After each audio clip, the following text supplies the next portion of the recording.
एक बार एक मटर की फली में 5 छोटे मटर रहते थे।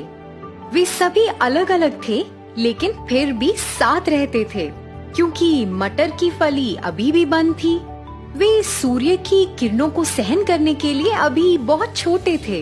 वे सारा दिन सोते रहते थे, लेकिन रात में वे एक दूसरे से बात करते थे और अपने आसपास संगीत सुना करते थे, खासकर चंद्रमा का संगीत। सुंदर चंद्रमा तारों से लिपटा हुआ मटरों के लिए सुंदर गीत गाता था। पूर्णिमा के समय वह मृदंग बजाता था। चंद्रमा द्वारा बजाए जाने वाले तेज मृदंग को सुनकर मटर जाग जाते थे, लेकिन चंद्रमा का संगीत पर हर मटर की अपनी प्रतिक्रिया थी। मुझे मृदंग की आवाज बहुत पसंद है, बूम बूम बूम। मुझे तो गिटार बहुत पसंद है, मैं तो इससे प्यार करता हूँ, यह कितना सुखदायक है। मुझे तो वीणा बजाने का तरीका बहुत पसंद है, यह बहुत खूबसूरत है। आहा, इतना मधुर। ओह, यहाँ शांति क्यों नहीं है? संगीत को भूल जाओ। मुझे जितना हो सके उतना सोना पसंद है। चौथा मटर बहुत आलसी था। पांचवा और सबसे छोटा मटर अन्य 4 से बहुत अलग था। मुझे हर तरह का संगीत पसंद है, चाहे वो गिटार हो, मृदंग या फिर वीणा। उनमें से हर एक खास है और जब मैं उनकी धुन सुनता हूँ तो मुझे खुशी होती है। मटर दिन ब दिन बढ़ते जा रहे थे और अब उन्हें लगा कि उनकी फली सड़ रही है। वे सभी शिकायत कर रहे थे और एक दूसरे को हटा रहे थे। अचानक मटर की फली खुली और एक कठोर रोशनी आई, जिससे मटर बहुत नाराज हो गए। कुछ मिनटों के बाद जब वे सभी सूरज की रोशनी के साथ सहज हो गए, तो उन्होंने एक चर्चा शुरू कर दी। मुझे लगता है कि हमें बाहर जाने और दुनिया को देखने का मौका मिला है। क्या आप सच में इसे एक अच्छा विचार मानते हैं? मुझे लगता है कि दुनिया हमारे लिए खतरनाक हो सकती है। हम संभावनाओं पर चर्चा करने में अपना समय क्यों बर्बाद कर रहे हैं? मैं बाहर जाकर अलग अलग रंग देखना चाहता हूँ। मैं इस फली के बाहर जीवन का आनंद लेना चाहता हूँ। आप जो करना चाहते हैं वो करो, मैं तो बस सोना चाहता हूँ। चलो कोशिश करते हैं। हम लंबे समय से यहाँ हैं, हम बाहर की दुनिया को नहीं जानते हैं। उन्होंने अंत में इसे एक साहसिक कार्य के रूप में लिया और एक एक करके वे फली से नीचे खिसक गए।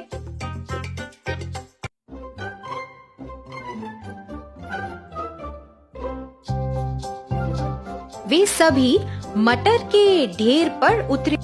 वाह, वो तो कितना सुंदर है।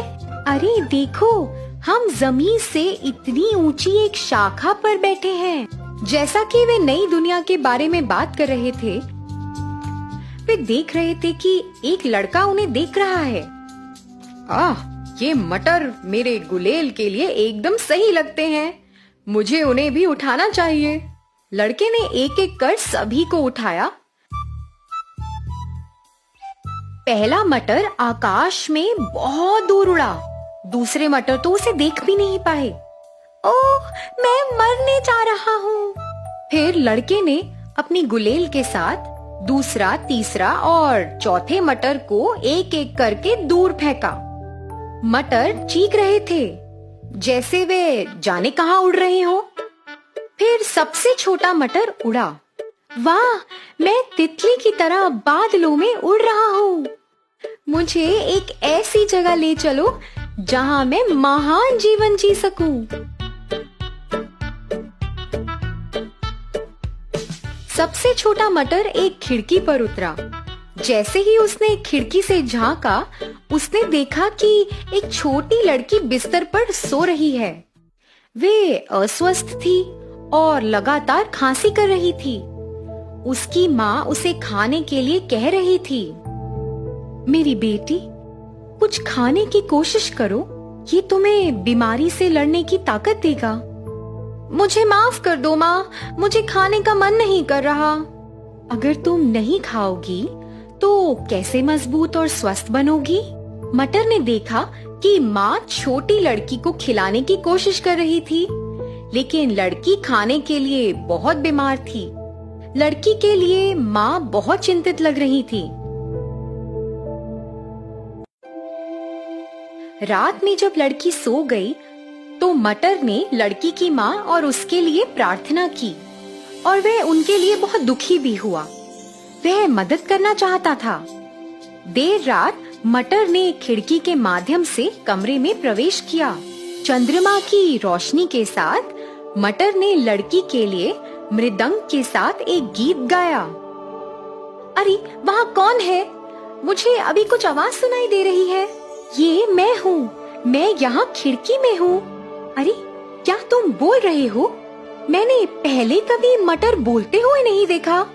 मैं गा भी सकता हूँ। मैं आपके लिए चंद्रमा के मृदंग के साथ एक गीत गा रहा था। क्या? चांद का मृदंग? मैंने तो इसे सुना नहीं। आपको एक विशेष मटर होना चाहिए। इस दुनिया में हर कोई विशेष है और हर चीज में कुछ संगीत है। हमें सिर्फ ध्यान से सुनना है। आपके कहने का ये मतलब है कि मैं चांद का मृदंग सुन सकती हूँ? इस दुनिया में सब कुछ संभव है यदि आप विश्वास करते हो। ओह हाँ, मुझे लगता है कि अब चंद्रमा के मृदंग को सुन सकती हूँ मैं। लेकिन एक चीज है जो मेरे लिए संभव नहीं है। वो क्या है? मैं इस बीमारी से ठीक नहीं हो पाऊंगी। ओह, ऐसा मत कहो कि क्या होगा। अगर मैं एक मटर के अलावा कुछ और बन सकूं तो तब आप फिर से बेहतर बन सकते हैं। लेकिन आप केवल एक मटर हैं। आप और क्या बन सकते हैं? खुद पर विश्वास रखें और आप कुछ भी कर सकते हैं। अगर मैं कुछ और बन जाऊं तो क्या आप मानेंगे कि आप ठीक हो सकते हो? हाँ ठीक है। सुबह जब लड़की जाग गई तो उसे मटर के साथ बातचीत याद आई। वह खिड़की के पास मटर को तलाश रही थी, लेकिन वो तो वहाँ नहीं था। ये कितना सुंदर है।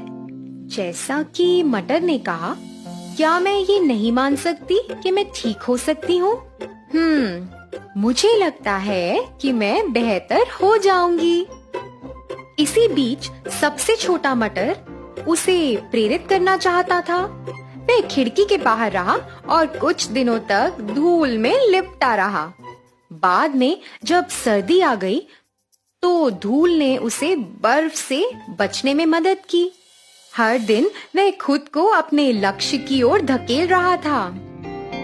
अगर मैं कुछ और दिनों तक अपनी इन परिस्थितियों से गुजरता रहा तो मुझे लगता है कि मैं अपना लक्ष्य हासिल कर सकता हूँ और छोटी लड़की से भी अपना वादा निभा सकता हूँ। सबसे मजबूत मटर सर्दियों के दौरान अपनी इच्छा शक्ति से बच गया। मौसम बदल गया और छोटा मटर तो अब खिल गया। वह कुछ शाखाओं और सुंदर फूलों के एक जोड़े के साथ एक पौधे में बदल गया। एक दिन लड़की की माँ ने खिड़की के बाहर उस सुंदर मटर के पौधे को देखा। देखो मेरी बेटी, ये हमारी खिड़की पर एक मटर है। अरे वाह, इसने अपना वादा निभा लिया माँ। क्या? कैसा वादा? माँ, ये मटर जो अब खिल चुका है और एक दूसरे रूप में तब्दील हो गया है। अब मुझे विश्वास है कि मैं ठीक हो सकती हूँ। अगर कोई मटर अपना जीवन बदल सकता है तो मैं क्यों नहीं बदल सकती? हाँ मेरे बच्चे, बेशक आप जल्दी बेहतर होंगी। लड़की मटर के पौधे को देखकर मुस्कुराई। उसकी माँ ने उस पौधे को धन्यवाद दिया और हर दिन उसकी अच्छी देखभाल की। कुछ दिनों बाद छोटी लड़की पूरी तरह से ठीक हो गई, क्योंकि वह खुद और मटर में विश्वास करती थी।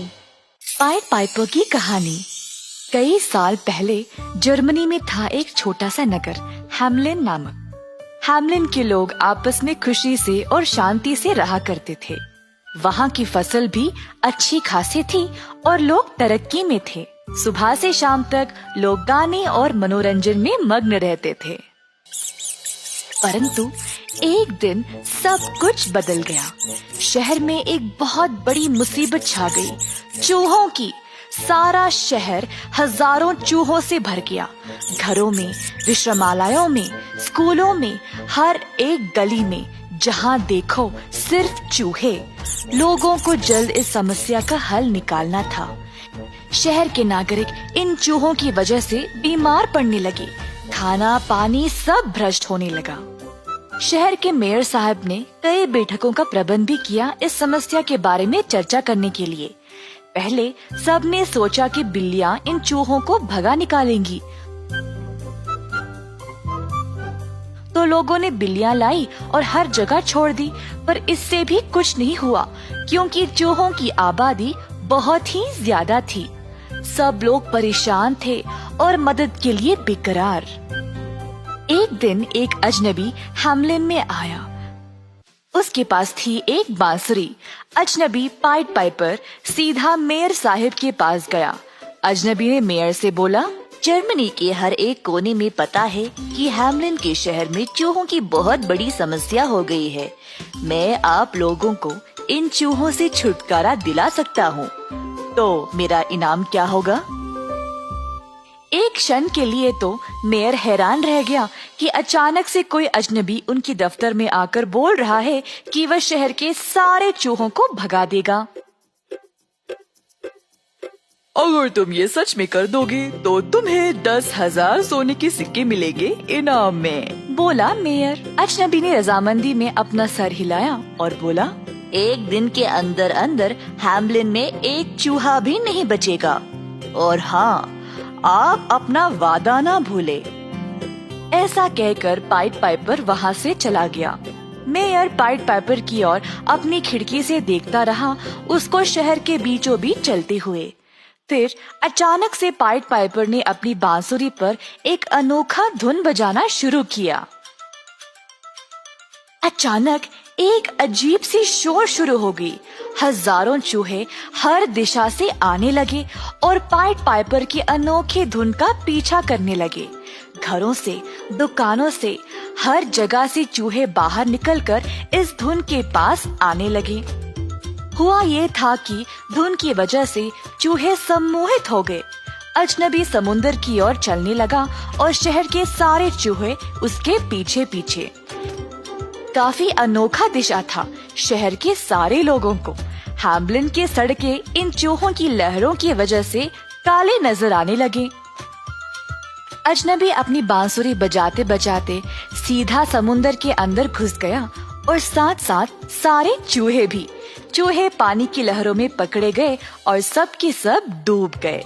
इस तरह पाइट पाइपर ने अपने वादे अनुसार हैम्लिन को सारे चूहों से मुक्त कर दिया। अजनबी शहर वापस आया और मेयर के पास गया अपने 10,000 सोने के सिक्के लेने के लिए। मेयर और शहर के सारे लोग ये नजारा देखकर बहुत खुश हो गए। पर मेयर ने अपनी जुबान बदल डाली। उन्होंने कहा, तुमने बहुत ही बढ़िया काम किया है, पर एक दिन के काम के लिए 10,000 सिक्के कुछ ज्यादा ही है। मैं तुम्हें केवल 500 सिक्के दूंगा। और बेवकूफ मेयर ने उसको अंत में एक भूटी कौड़ी भी नहीं दी। अजनबी ने मेयर की ओर गुस्से से देखा और कहा, अब मैं एक और धुन बजाऊंगा और आप इसके अंजाम से खुश नहीं रहोगे, देख लेना। सड़क के बीचों बीच जाकर उसने अपनी बांसुरी फिर से बाहर निकाली और बजाना शुरू किया। इस बार अजनबी ने कुछ अजीब सी धुन बजाई। हैम्लिन के सारे बच्चे जो थे अचानक से अपना काम काज, खेलना कूदना बंद कर दिए। एक एक करके पाइट पाइपर के पीछे जाने लगे। अजनबी शहर से बाहर निकल गया और कहीं दूर पहाड़ों में गायब हो गया, और उसके साथ साथ हैम्लिन के सारे बच्चे भी। बच्चों के माँ बाप रोने लगे। उस अजनबी ने हमारे बच्चों को कहाँ लिया है? शिकायत की सबों ने मेयर साहब के पास। मेयर असहायक था। उसको पता था कि उसने अजनबी को धोखा दिया है। अजनबी हैम्लिन वापस तो आ गया, पर बच्चे नहीं। मेयर तुरंत उसके पास गया माफी की भीख मांगने के लिए। उसने बहुत विनती की बच्चों को वापस ले आने के लिए।